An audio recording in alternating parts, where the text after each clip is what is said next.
अकाल सूखा कि इतने में ही सब जीव जंतु मनुष्य शरीरधारी बहुत मर जाते हैं।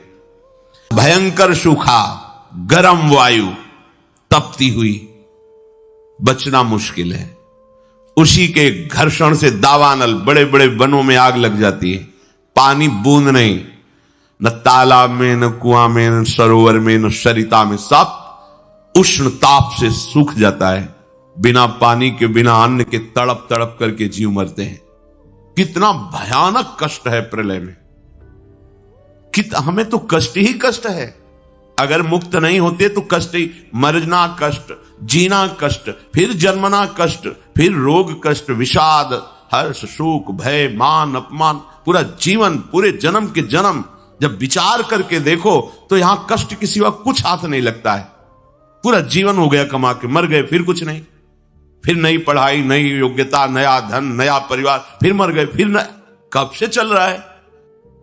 भगवत प्राप्ति अनिवार्य है। अगर ये सुनकर के तुम्हें भय नहीं लग रहा तो भगवान की माया ने विशेष जकड़ रखा है। कहां हम जाएं? एक ही जगह है, भगवान की शरण। हमारी कितनी दुर्गति है, हम सोच नहीं पा रहे। कब मर जाए कोई पता नहीं। कोई हमारा मित्र पता नहीं। हम जिसे मित्र समझते हैं वो धोखा दे रहा है, वो शत्रुता का कार्य कर रहा है। जिसे हम सगे संबंधी वो सब स्वार्थ में। कौन है मेरा, क्या है मेरा? विचार करोगे तो अभी भयभीत हो जाओगे। और भयभीत होना मंगल है, क्योंकि जो शभीत आवा शरणाई, रखियो ताहि प्राण की नाई। यदि भयभीत होकर भगवान की शरण में चले जाओ तो भगवान जैसे अपने प्राण बहुत दुलारे होते हैं, ऐसे शरणागत का दुलार श्री भगवान करते हैं।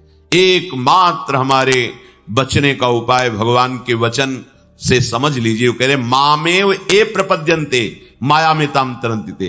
केवल मेरी शरण हो जाओगे तो मैं बचा लूंगा, नहीं तो इस भव समुद्र से बचना बहुत कठिन है। बड़ा दुखदाई है, अभी समझ में नहीं आ रहा, बड़ा दुखदाई है।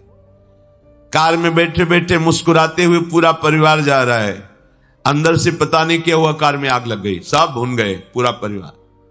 प्रतिपल भय, प्रतिपल दुख, प्रतिपल अशांति, मृत्यु हमारे सिर पर सवार रहेगी जब तक भगवान नहीं मिल जाते। यही अवसर है, मनुष्य जन्म में आप भगवान को प्राप्त कर सकते हो। इस छोटी सी आयु में, छोटे समय में, बिना प्रयत्न के भगवान की प्राप्ति आपको हो जाएगी यदि शरणागत हो जाओ, हृदय से शरणागत हो जाओ।